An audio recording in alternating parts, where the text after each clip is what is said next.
नमस्कार दोस्तों, स्वागत है आपका डरावनी डायरी चैनल पर। आज की कहानी हमारे सब्सक्राइबर सोमेंद्र सुबोध की समझाइश पर बनाई गई है। इसके लिए मैं सोमेंद्र का तहे दिल से शुक्रिया करना चाहूंगा। सोमेंद्र, आप अपने विचार हम तक ऐसे ही पहुंचाते रहे।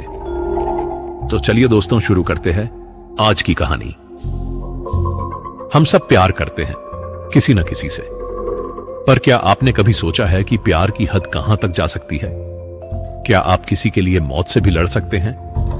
और अगर वो इंसान आपको वापस मिल भी जाए तो क्या वो पहले जैसा ही होगा? आज जो कहानी मैं सुनाने जा रहा हूं वो प्यार की नहीं, बल्कि उस जुनून की है जो इंसान को इंसान से इतर कुछ और बना देता है। वो कहते हैं ना कि मोहब्बत अंधी होती है, पर क्या होता है जब वो अंधापन आपको उस दुनिया की दहलीज पर ले जाए जहां से कोई वापस नहीं लौटता? अगर आप इस चैनल पर नए हैं तो इसे सब्सक्राइब कर लें ताकि ऐसी कहानियां आपसे छूटे नहीं। और हां, कहानी खत्म होने पर मुझे जरूर बताइएगा कि कैसी लगी और आप इसे किस शहर से देख रहे हैं।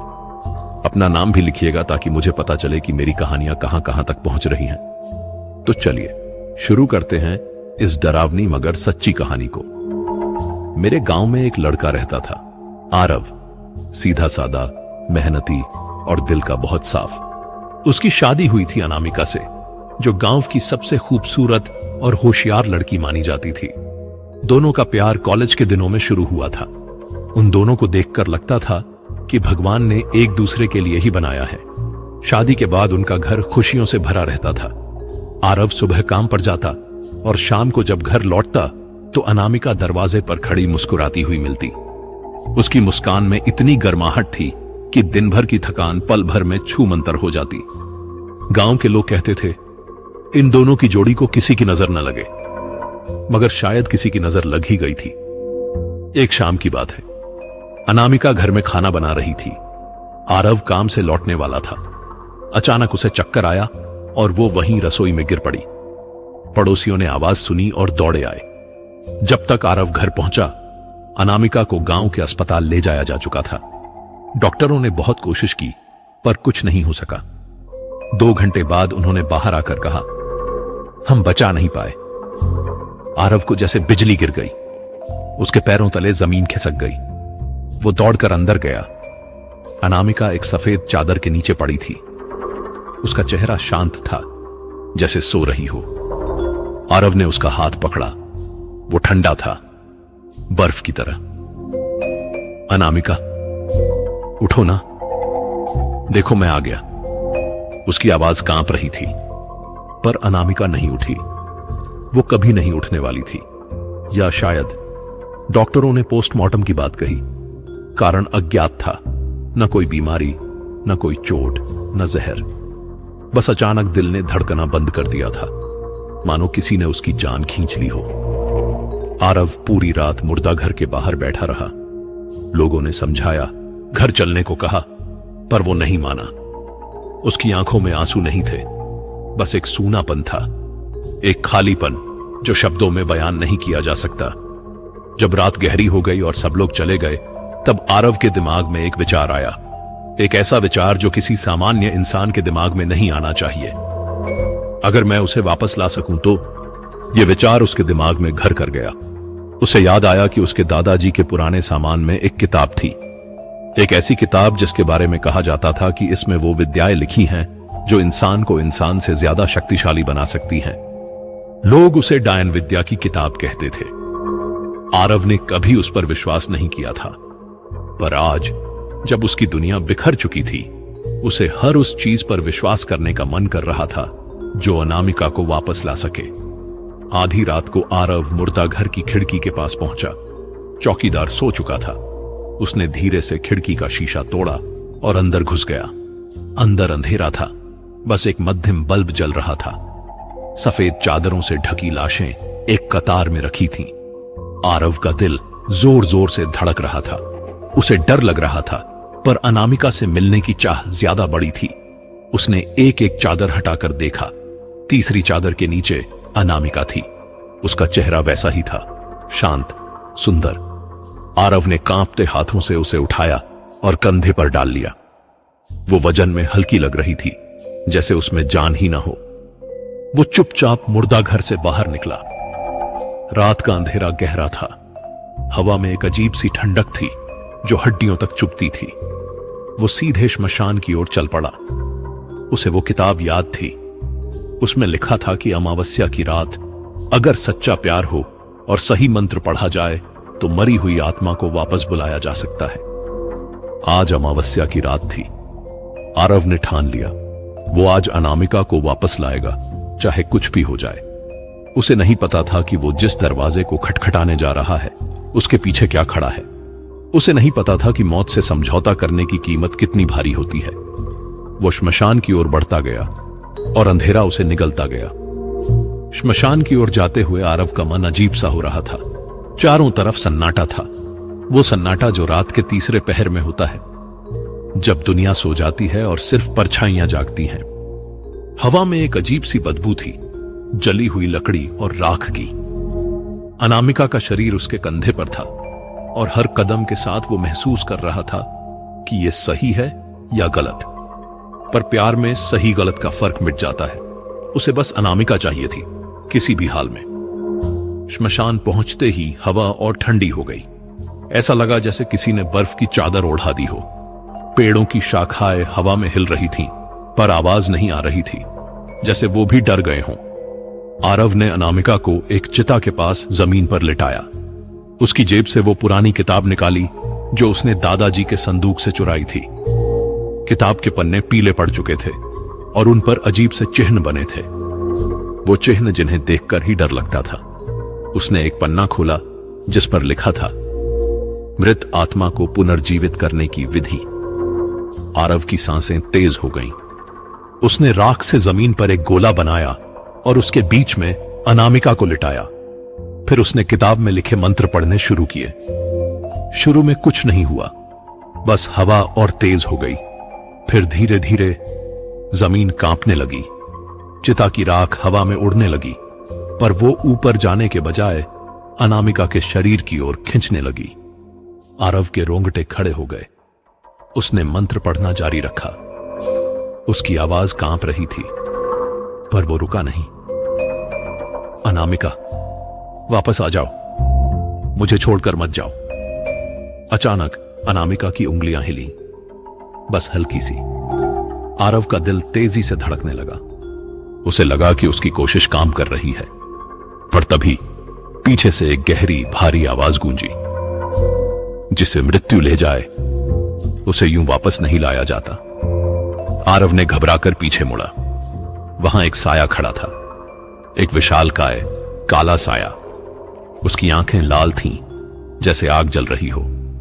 उसका शरीर धुएं से बना था, पर फिर भी वो ठोस लग रहा था, जैसे वो ना इंसान था न भूत, कुछ और था, कुछ ज्यादा खतरनाक। आरव के मुंह से आवाज नहीं निकली, वो बस वहीं जम गया। साया धीरे धीरे उसकी ओर बढ़ा। उसके कदमों की आवाज नहीं आ रही थी, पर जहां भी वो कदम रखता वहां जमीन पर जलने के निशान बन जाते। तुमने मृत दुनिया का दरवाजा खटखटाया है, साया बोला। उसकी आवाज में कई आवाजें मिली हुई थीं। इसकी कीमत देनी होगी। आरव कांप रहा था, पर उसने हिम्मत जुटाई। ले लो जो लेना है, बस अनामिका को लौटा दो। साया हंसा। उसकी हंसी सुनकर पूरा श्मशान गूंज उठा। पेड़ों की पत्तियां झड़ने लगीं। हवा तूफान की तरह चलने लगी। ठीक है, साया बोला, मैं तुम्हारी पत्नी को वापस दूंगा, लेकिन बदले में तुम्हारी आत्मा मेरे पास रहेगी। जब समय आएगा मैं उसे लेने आऊंगा और तुम मना नहीं कर पाओगे। आरव को कुछ सोचने का वक्त नहीं मिला। उसका दिल चाह रहा था कि वो हां कह दे। उसे अनामिका चाहिए थी, किसी भी कीमत पर। मंजूर है, आरव ने कहा। साया पीछे हटा।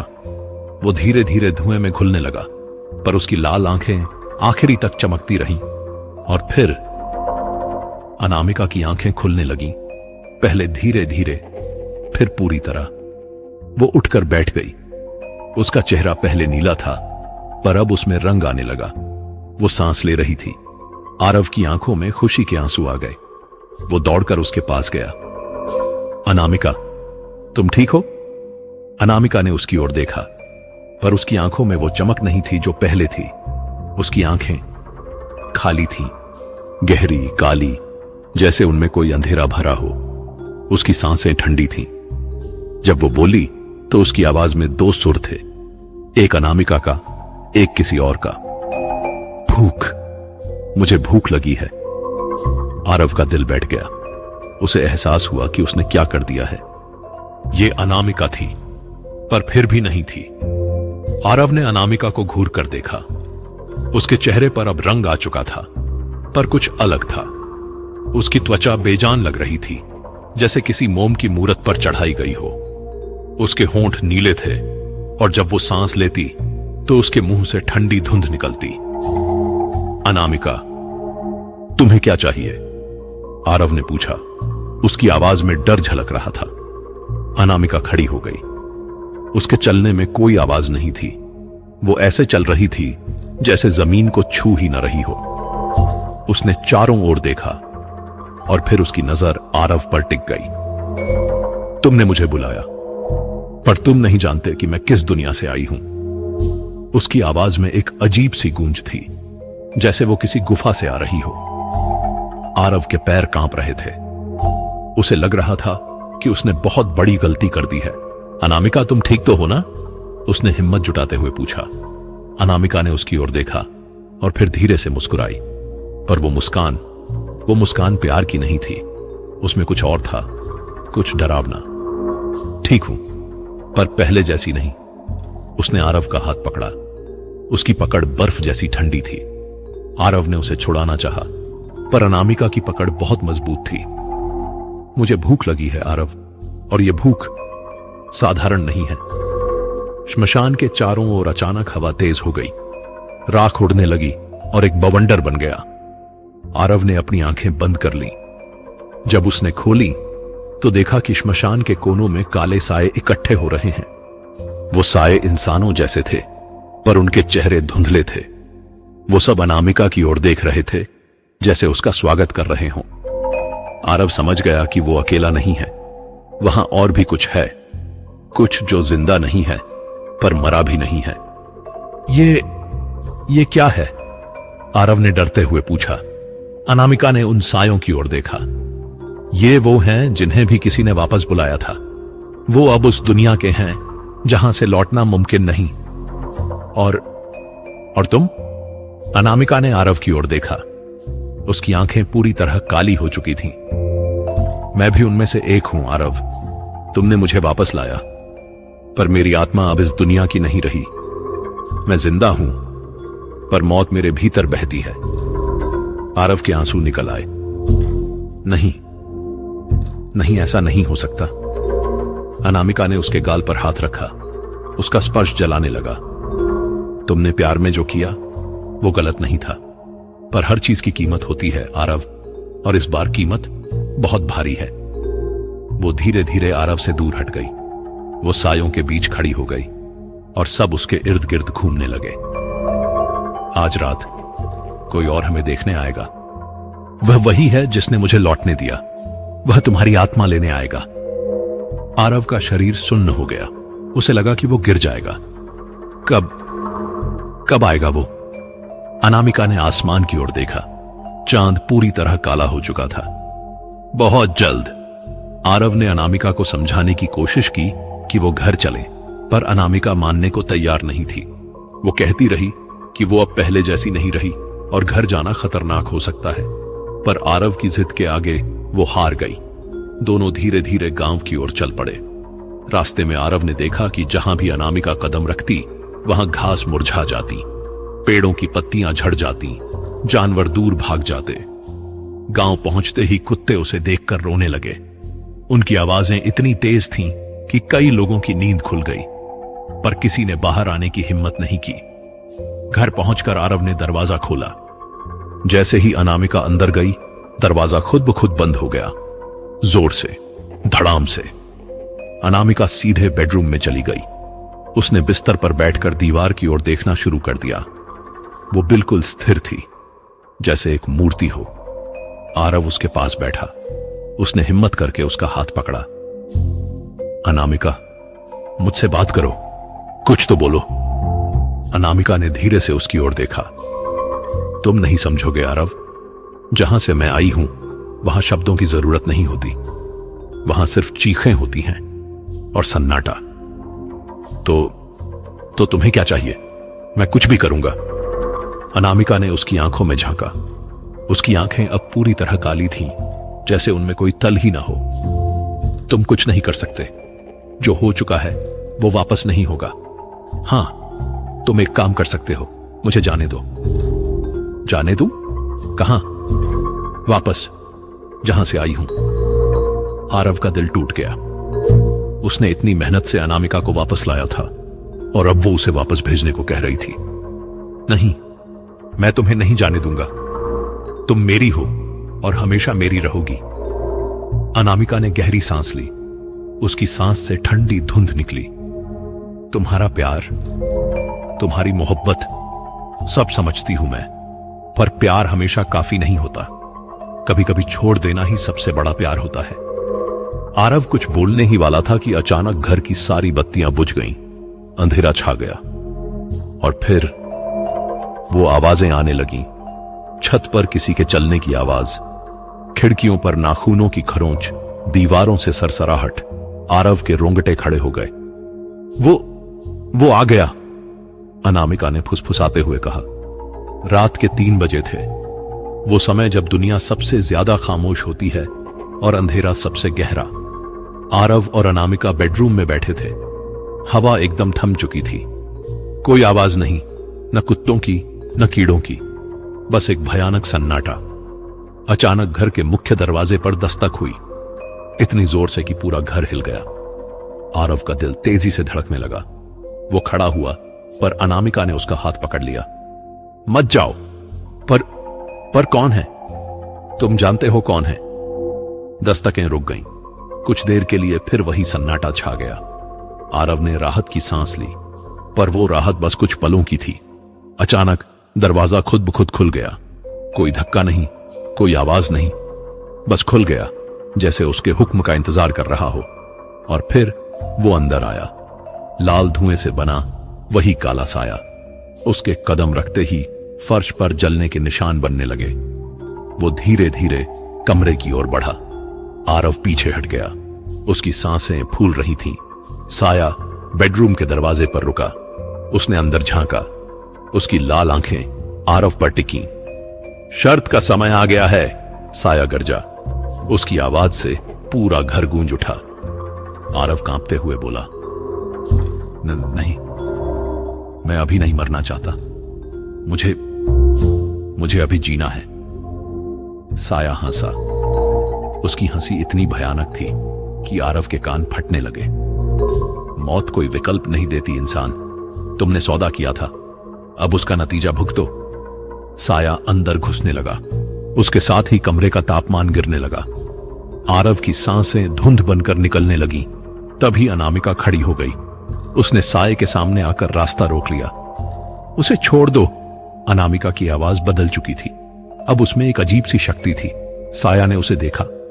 तुम मेरी बनाई हुई चीज हो। तुम्हें हुक्म देने का अधिकार किसने दिया? अनामिका के शरीर से राख की परतें उड़ने लगी। उसकी आंखें चमकने लगी। मैं तुम्हारी बनाई नहीं हूं। तुमने मुझे रास्ता दिखाया, पर मैं अपनी मर्जी से लौटी हूं। घर की दीवारें कांपने लगी। खिड़कियों के शीशे चटकने लगे। आरव हैरान था। यह क्या हो रहा था? अनामिका साये से लड़ रही थी, पर वो इतनी शक्तिशाली कैसे हो गई? साया गुस्से से गरजा, तुम मुझसे नहीं जीत सकती। तुम आधी मरी हुई हो। हां, अनामिका बोली, मैं आधी मरी हूं और आधी जिंदा, और यही मेरी ताकत है। वो आगे बढ़ी। उसके हाथों से सफेद राख की लपटें निकलने लगी। साया पीछे हटा। तुम्हारा अधिकार सिर्फ मृतकों पर है, पर मैं दोनों दुनिया में हूं। तुम मुझे नहीं रोक सकते। आरव को समझ आया कि अनामिका सिर्फ कोई साधारण लौटी हुई आत्मा नहीं थी। वो कुछ और बन चुकी थी। कुछ जो न जिंदा था न मरा हुआ, कुछ जो दोनों के बीच में था। साया चीखा, यह मत भूलो कि तुम वापस कैसे आई। तुम्हारा अस्तित्व ही मेरे सौदे का हिस्सा है। था, अनामिका ने कहा। अब नहीं है। और फिर वो झपटी। सफेद और काली शक्तियां आपस में भिड़ी। पूरा घर हिलने लगा। आरव कोने में सिमट गया। उसे कुछ समझ नहीं आ रहा था। उसने प्यार में जो किया था वो इतना भयानक परिणाम लेकर आएगा उसने कभी सोचा नहीं था। अनामिका और साया के बीच जो टकराव हो रहा था वो किसी सामान्य लड़ाई जैसा नहीं था। ये दो दुनियाओं का संघर्ष था, एक जिंदगी की, एक मौत की। घर के अंदर हर चीज तहस नहस होने लगी। फर्नीचर हवा में उड़ने लगा। दीवारों पर दरारें पड़ने लगी। रोशनी बार बार जलती और बुझती रही। आरव दीवार से चिपका खड़ा था। उसकी हिम्मत नहीं हो रही थी हिलने की। वो बस देख रहा था कि कैसे अनामिका, उसकी अनामिका, एक ऐसी ताकत से लड़ रही थी जो मानवीय नहीं थी। साया ने अपनी काली परछाइयां फैलाई। वो परछाइयां सांपों की तरह जमीन पर रेंगने लगी और अनामिका के पैरों को जकड़ने लगी। अनामिका चीखी। उसकी आवाजें इतनी तेज थी कि खिड़कियों के शीशे फट गए। उसने अपने हाथ ऊपर उठाए और राख का एक बवंडर बनाया। तुमने गलती की, मुझे वापस लाकर, अनामिका चिल्लाई। साया हंसा। तुम बस एक कठपुतली हो। नहीं, अनामिका के शरीर से और तेज रोशनी निकलने लगी। मैं प्यार से वापस आई हूं और प्यार मौत से भी बड़ा होता है। वो जमीन से उठ गई। उसके बाल हवा में लहराने लगे। उसकी आंखें अब सफेद चमक रही थीं। आरव हैरान था। उसे याद आया कि उसने अनामिका से कितना प्यार किया था और अनामिका ने भी। शायद वही प्यार ही अब उसकी ताकत बन गया था। अनामिका ने अपनी पूरी शक्ति लगाई और साय पर वार किया। सफेद राख की एक तेज लपट निकली और सीधे साय के सीने में जा लगी। साया चीखा। उसका शरीर बिखरने लगा। यह असंभव है, साया गरजा। कुछ भी असंभव नहीं, अनामिका बोली। जब प्यार सच्चा हो। साया पीछे हटने लगा। उसका शरीर धुएं में बदल रहा था। यह खत्म नहीं हुआ, मैं वापस आऊंगा। साया की आवाज धीमी होती गई और फिर वो गायब हो गया। कमरे में फिर से शांति छा गई। टूटे फूटे फर्नीचर, चटकी दीवारें, बिखरा सामान, सब कुछ वैसा ही रह गया। अनामिका जमीन पर गिर पड़ी। आरव दौड़कर उसके पास गया। अनामिका, तुम ठीक हो? अनामिका ने धीरे से आंखें खोली। वो वापस सामान्य दिख रही थी। उसकी त्वचा का रंग वापस आ गया था। आंखें फिर से भूरी हो गई थीं। आरव, उसकी आवाज कमजोर थी। मैं यहां हूं। तुमने कमाल कर दिया। तुमने उसे हरा दिया। अनामिका ने हल्की मुस्कान दी, पर उस मुस्कान में दर्द था। नहीं, मैंने उसे सिर्फ दूर भगाया है। वो वापस आएगा और अगली बार वो ज्यादा ताकतवर होगा। तो हम क्या करें? अनामिका ने उसका हाथ पकड़ा। उसका स्पर्श अब ठंडा नहीं था, बल्कि गर्म था। हमें एक रास्ता ढूंढना होगा। एक ऐसा रास्ता जो इस सबको खत्म कर दे। कौन सा रास्ता? अनामिका ने आसमान की ओर देखा। अब सुबह होने वाली थी। वो किताब जिससे तुमने मुझे वापस बुलाया था, उसमें और भी कुछ लिखा होगा। हमें उसे पढ़ना होगा। आरव ने सिर हिलाया। वो उठा और किताब लाने गया, पर उसके मन में एक सवाल कौंध रहा था। क्या वो सब ठीक कर पाएंगे, या फिर उन्होंने जो शुरू किया है वो अब कभी खत्म नहीं होगा? अगले कुछ दिन आरव और अनामिका ने उस पुरानी किताब को पढ़ने में बिताए। किताब मोटी थी और उसके पन्नों पर संस्कृत और कुछ अनजानी भाषाओं में लिखे मंत्र और विधियां थीं। अनामिका को वो भाषा समझ आ रही थी, जैसे उसकी मौत के बाद उसे कुछ ऐसी शक्तियां मिल गई थीं जो पहले नहीं थीं। यहां लिखा है, अनामिका ने कहा, कि जो भी आत्मा मृत्यु के बाद वापस लौटती है वो दोनों दुनिया के बीच फंस जाती है। उसे या तो पूरी तरह जिंदा होना होगा या पूरी तरह मृत। तो हम क्या करें? आरव ने पूछा। यहां एक विधि है, अनामिका ने पन्ना पलटते हुए कहा। एक ऐसा अनुष्ठान जो मुझे पूरी तरह जिंदा कर सकता है। पर क्या? अनामिका ने आरव की ओर देखा। उसकी आंखों में डर था। इसकी कीमत बहुत बड़ी है। किसी एक को अपनी जान देनी होगी। आरव का दिल बैठ गया। मतलब मुझे? हां, या फिर मुझे वापस उस दुनिया में जाना होगा। दोनों चुप हो गए। कमरे में सन्नाटा छा गया। बाहर हवा चल रही थी पर अंदर समय जैसे थम गया हो। आरव ने हिम्मत जुटाई। मैं अपनी जान दे दूंगा। नहीं, अनामिका चीखी, मैं यह नहीं होने दूंगी। पर तुम्हारे बिना मेरी जिंदगी का कोई मतलब नहीं है, और तुम्हारे बिना मेरी मौत का भी कोई मतलब नहीं है, अनामिका बोली। उसकी आंखों में आंसू थे। रात फिर से गहरी होने लगी और ठीक 3 बजे फिर वही आवाजें आने लगी। छत पर कदमों की आहट, दरवाजे पर खरोंचें, खिड़कियों पर दस्तकें। साया वापस आ चुका था। इस बार वो पहले से ज्यादा शक्तिशाली था। जब वो दरवाजे पर आया तो दरवाजा खुद ब खुद टूट कर गिर गया। साया अंदर घुसा। उसका शरीर पहले से भी बड़ा था और उसकी आंखें और ज्यादा लाल। मैंने कहा था, साया गरजा, कि मैं वापस आऊंगा। अनामिका खड़ी हो गई, पर इस बार वो थकी हुई लग रही थी। पिछली लड़ाई ने उसकी बहुत ताकत ले ली थी। तुम हार नहीं मानते, अनामिका बोली। मौत कभी हार नहीं मानती, साया हंसा। और अब मैं तुम दोनों को ले जाऊंगा। आरव ने किताब उठाई। उसने जल्दी जल्दी पन्ने पलटे। उसे कुछ तो करना था। तभी उसे एक पन्ने पर कुछ लिखा दिखा। मृत्यु के दूत को रोकने का एकमात्र तरीका है स्वयं का बलिदान। आरव ने अनामिका की ओर देखा। वो साये से लड़ने की कोशिश कर रही थी, पर वो कमजोर पड़ रही थी। आरव ने फैसला कर लिया। रुको, आरव चिल्लाया। साया और अनामिका दोनों रुक गए। मैं तैयार हूं, आरव बोला। मैं अपनी जान देने को तैयार हूं, बस अनामिका को छोड़ दो। नहीं, अनामिका चीखी, पर आरव ने उसकी बात नहीं सुनी। वो साये की ओर बढ़ा। ले लो मेरी आत्मा, पर अनामिका को जीने दो, पूरी तरह से, बिना किसी श्राप के। साया ने सोचा, फिर धीरे से मुस्कुराया। ठीक है, सौदा मंजूर है।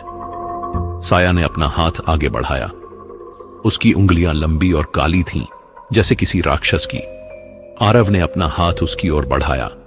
जैसे ही दोनों के हाथ छूने वाले थे, अनामिका बीच में आ गई। नहीं, वो चिल्लाई, मैं यह नहीं होने दूंगी। उसने आरव को पीछे धकेल दिया और खुद साये के सामने खड़ी हो गई। अगर किसी की जान लेनी है तो मेरी ले लो।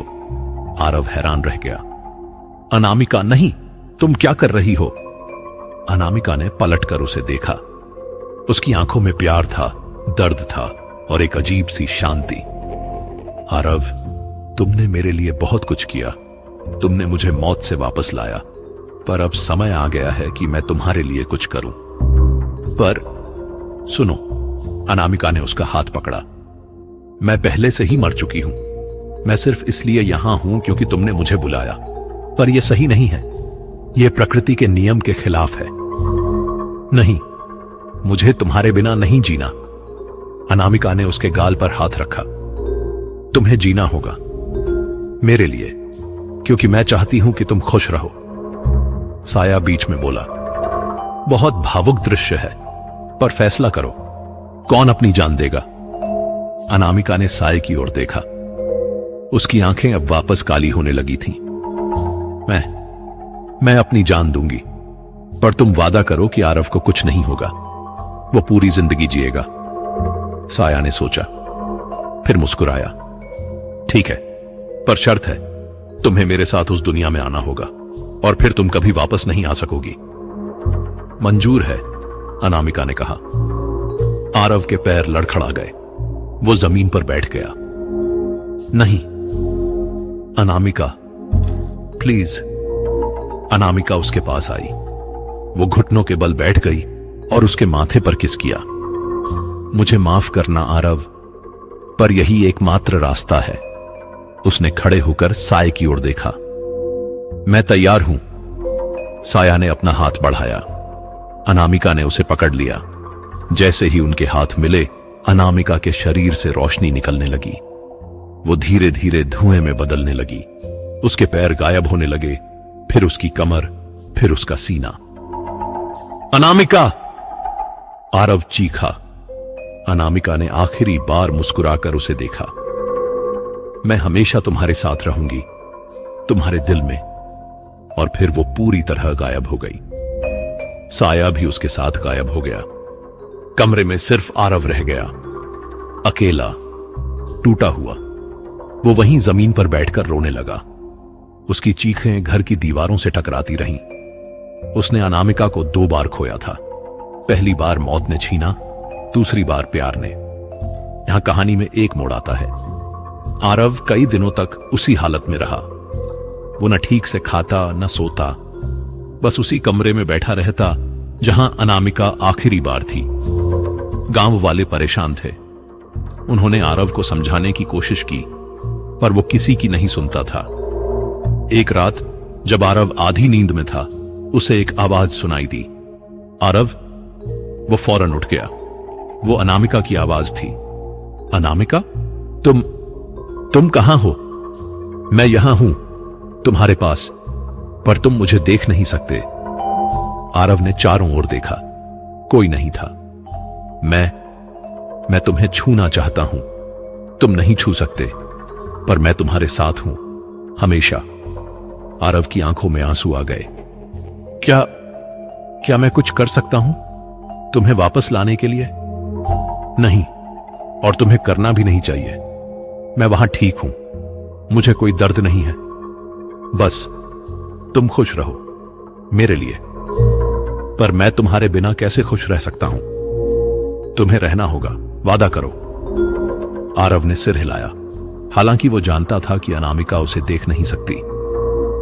वादा करता हूं। आवाज धीमी होने लगी। मैं जा रही हूं, पर याद रखना, प्यार कभी मरता नहीं, वो बस शक्ल बदलता है। और फिर सन्नाटा छा गया। आरव को पता था कि अनामिका अब कभी वापस नहीं आएगी, पर उसे यह भी पता था कि वो हमेशा उसके दिल में रहेगी। कई महीने बीत गए। आरव ने धीरे धीरे अपनी जिंदगी में वापस लौटने की कोशिश की। वो काम पर जाने लगा, लोगों से मिलने लगा। पर रात को जब वो अकेला होता तो उसे अनामिका की याद आती। उसकी मुस्कान, उसकी आवाज, उसका स्पर्श, सब कुछ। एक दिन आरव श्मशान गया, वहीं जहां सब कुछ शुरू हुआ था। वो उस जगह पर खड़ा हो गया जहां उसने अनामिका को वापस बुलाया था। अनामिका, वो बोला, मुझे नहीं पता तुम मुझे सुन सकती हो या नहीं, पर मैं तुमसे कुछ कहना चाहता हूं। हवा धीमी हो गई, जैसे सुनने के लिए रुक गई हो। मैंने तुम्हें 2 बार खोया। पहली बार जब तुम मरी, दूसरी बार जब तुमने खुद को बलिदान कर दिया। दोनों बार मुझे लगा कि मैं जी नहीं पाऊंगा, पर तुमने मुझसे वादा करवाया था कि मैं खुश रहूंगा। उसने गहरी सांस ली। मैं कोशिश कर रहा हूं, मैं तुम्हारे लिए जी रहा हूं, पर कभी कभी रात को मुझे तुम्हारी आवाज सुनाई देती है और मुझे लगता है कि तुम मेरे पास हो। अचानक हवा में एक खुशबू आई, अनामिका की खुशबू। वो खुशबू जो उसके बालों में होती थी। आरव मुस्कुराया। उसे पता था कि यह अनामिका का तरीका था उसे बताने का कि वो साथ है। मैं समझ गया, आरव बोला। मैं जानता हूं तुम मेरे साथ हो और हमेशा रहोगी। उसने आसमान की ओर देखा। सूरज डूब रहा था और आसमान लाल हो गया था। तुम्हारे बिना जीना मुश्किल है अनामिका, पर मैं जीऊंगा तुम्हारी यादों के साथ, तुम्हारे प्यार के साथ। वो वहां से चल पड़ा। इस बार उसके कदम पहले से थोड़े हल्के थे। उसे लग रहा था कि अनामिका उसके साथ चल रही है, उसके बगल में, एक परछाई की तरह। जैसे ही वो घर पहुंचा, उसे दरवाजे पर एक सफेद फूल मिला। गुलाब, अनामिका का पसंदीदा फूल। आरव ने उसे उठाया और मुस्कुराया। उसे पता था कि यह कोई संयोग नहीं था, यह अनामिका का संदेश था। उस रात आरव को पहली बार शांति से नींद आई। उसने सपना देखा। अनामिका उसके सामने खड़ी थी, सफेद कपड़ों में, मुस्कुरा रही थी। मैं हमेशा तुम्हारे साथ हूं आरव, उसने कहा। भले ही तुम मुझे देख नहीं सकते, पर मैं हूं, हर पल, हर सांस में। मैं जानता हूं, आरव ने कहा। अब जाओ, जियो, मेरे लिए नहीं, अपने लिए। और जब तुम्हारा समय आएगा, मैं तुम्हारा इंतजार करूंगी। जब आरव की नींद खुली तो उसकी आंखों में आंसू थे, पर वो खुशी के आंसू थे। उसने तय किया कि वो अब पीछे मुड़कर नहीं देखेगा। वो आगे बढ़ेगा, अनामिका की यादों को अपने दिल में संजोकर। तो दोस्तों, यह थी आरव और अनामिका की कहानी। एक ऐसी कहानी जो हमें सिखाती है कि प्यार में कितनी ताकत होती है, इतनी कि वो मौत को भी हरा सकती है, पर साथ ही यह भी सिखाती है कि कभी कभी छोड़ देना ही सबसे बड़ा प्यार होता है। मुझे उम्मीद है कि यह कहानी आपको पसंद आई होगी। अगर आई है तो कमेंट में जरूर बताएं। और हां, अपना नाम और शहर लिखना मत भूलिएगा। इस कहानी से हमें यह सीख मिलती है कि प्रकृति के नियमों के साथ खिलवाड़ करना खतरनाक हो सकता है। मौत एक सच्चाई है और उसे स्वीकार करना ही समझदारी है। अनामिका ने यह समझा और अपना त्याग दिया ताकि आरव जी सके। अगली बार जब आप किसी को प्यार करें तो याद रखिएगा, सच्चा प्यार वो नहीं जो बांध ले, बल्कि वो है जो आजाद करे। मिलते हैं अगली कहानी में। तब तक के लिए खुश रहिए, सुरक्षित रहिए और हां, रात को अकेले श्मशान के पास से मत गुजरिएगा। कहीं आपको भी वो दो परछाइयां दिख गईं तो। धन्यवाद।